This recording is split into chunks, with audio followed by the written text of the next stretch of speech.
So, next community. Hey, I know this is a little bit geeky, but let me tell you, this is something that my 3D printers are just paying for themselves by leaps and bounds right now.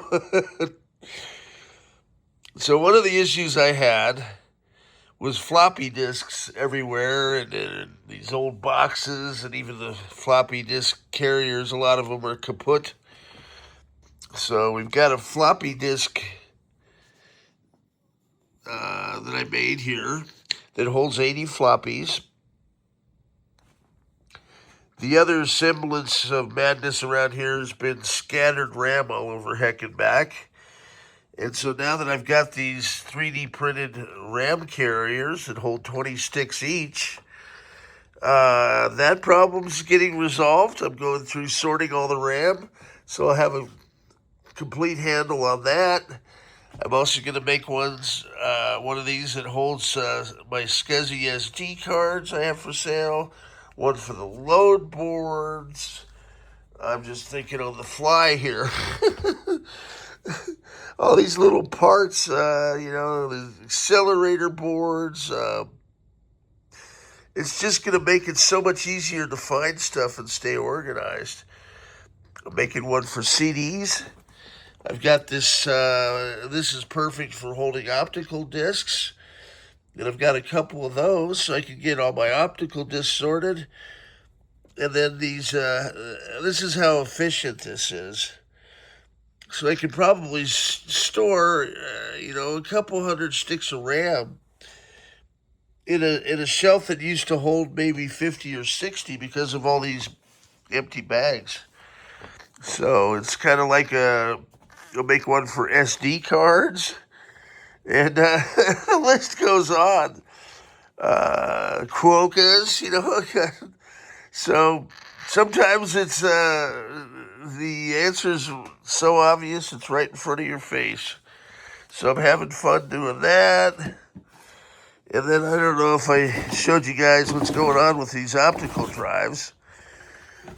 So I tore this one completely down because it had an optical disc jammed inside of it, and it would not eject. Normally you can push them out with a screwdriver. It's set up that way.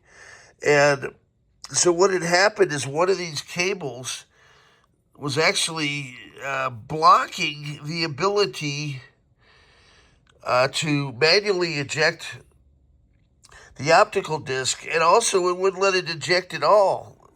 And I don't know if that was malicious or what was going on. And so I started tearing it down, and I actually had to tear it down to this point. So now it's going to be like a lot of spare parts just to try and figure out what was going on with this. And so what I think happened is on this board, let's see if I can find it here. I haven't quite unplugged it all the way here. There's just one more connector, but I wanted to show you what was going on here. And we just need to find the notation. So I started looking at all this board level repair work that was looking pretty sus, because a lot of these fail. And it looks like this one had been run through the ringer a couple times. And then I think they probably just set it up so the thing would jam. And I'm not kidding. Because that green wire is normally not soldered into place there. And then where's that notation that was kind of the ringer? There it is.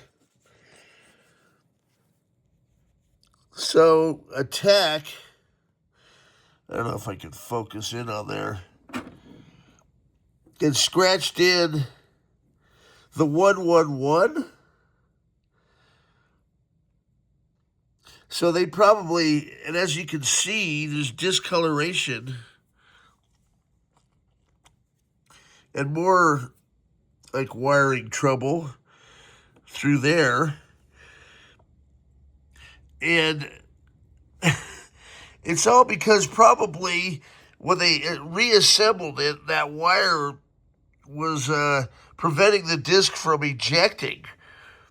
And so I don't know if they ever figured that out. You know, they probably figured something was dead in there. And at any rate, you can see it probably burned the motor out because that's all discolored from trying to eject a disc.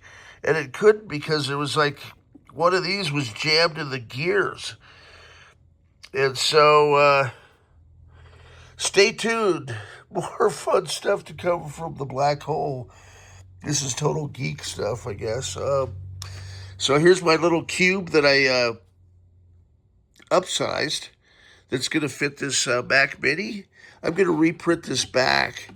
Now I figured out in the software how to arrange it and how to get it to lay flat on the bed perfectly every time. There's a couple buttons that weren't, you know, it took me a year and a half to figure it out. And it's because I've started just watching all the tutorials and going into the wiki page.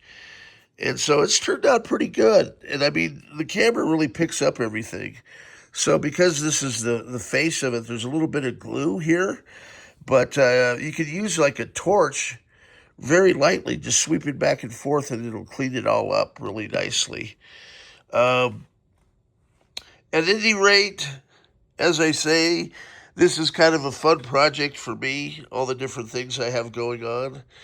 And so I've recovered everything off Deke's optical disc. Going to talk with him tomorrow, and we're going to figure out, as there's some really neat historical stuff in there, and we're going to separate, you know, that from all the personal things.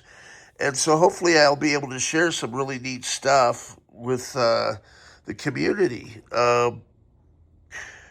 about the internal stuff that was happening at Next. And I think you all will really enjoy it. It's kind of a look behind, like Mr. Wizard behind the curtains, including stuff from Steve Jobs directly, where he's, you know, congratulating the team on doing well. And so all these years later, I finally find out.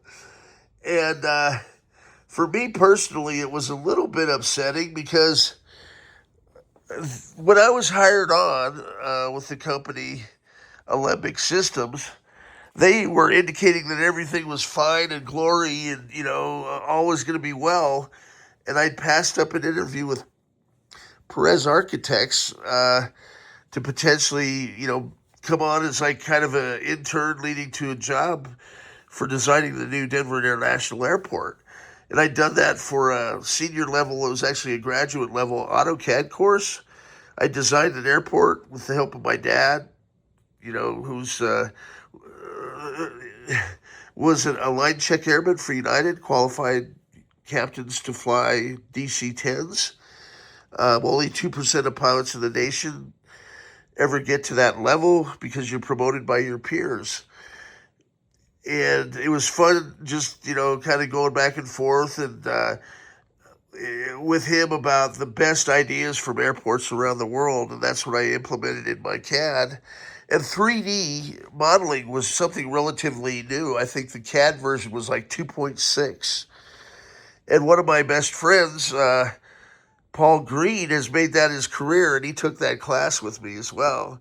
So it was kind of fun because he was, you know, wondering what to do. And I said, well, you know, I'm taking this computer class, and he wound up taking it. And so he's been designing power plants all these years. And that was like, you know, really, really good guy. So, all right. At any rate, stay tuned. More cool stuff to come from the black hole. Getting it done. Oh, and happy birthday to Zane. I can't believe the kid is 18.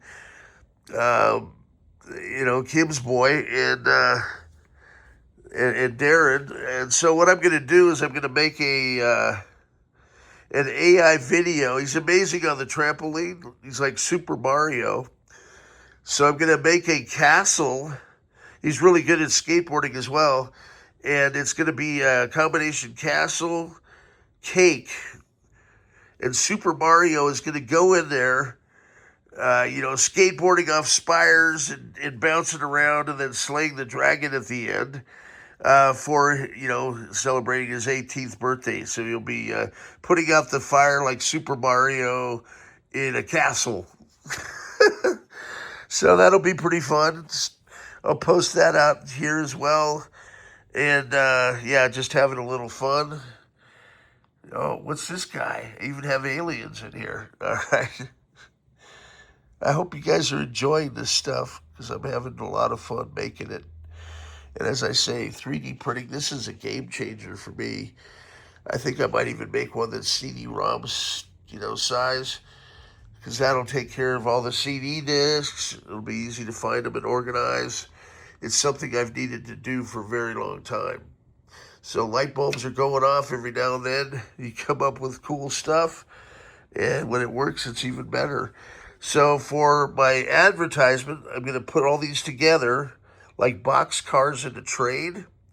And then for the design of my engine, I'm going to use next parts, and I'll have AI help. But for the front of the train is going to be the 4000A monitor, and the stand's going to be like the cow catcher. Then there's going to be like cubes for kind of the engine part. Then we're going to have workstations for kind of the canopy and the engineer's area. For the wheels, I'll do the fans from the stations for the smaller wheels, and the larger wheels will be the fans from the cubes, etc., etc.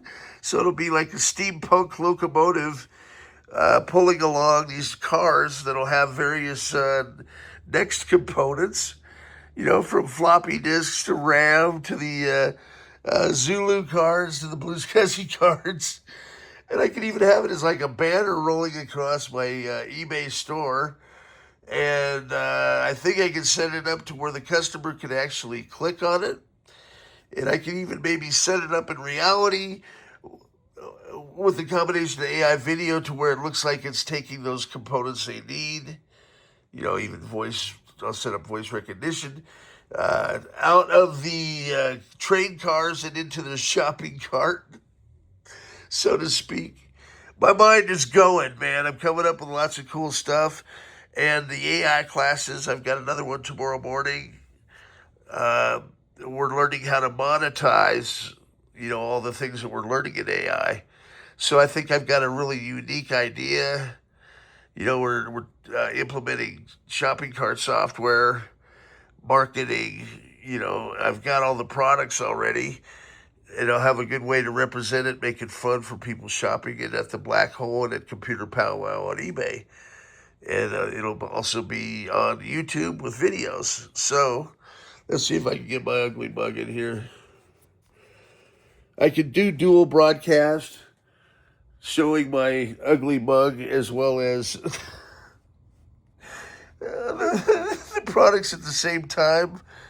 But, I always forget that I'm doing that. So I, look goofy. We're getting better as we go. All right. Have a good evening. Stay tuned. More cool stuff to come from the Black Hole.